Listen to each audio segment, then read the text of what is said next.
Today we have a lot of animals, some farm animals and some wild animals. Let's learn their names one by one. Are you ready, kids? Let's start.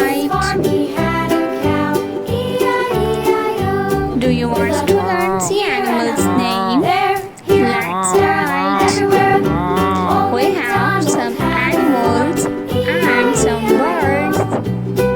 The first animal is a panda. A panda is a wild animal. This is a panda.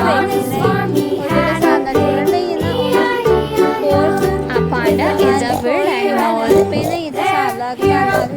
The next animal is a camel. This is a camel.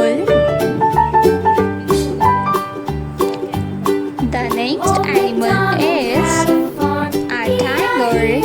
This is a tiger.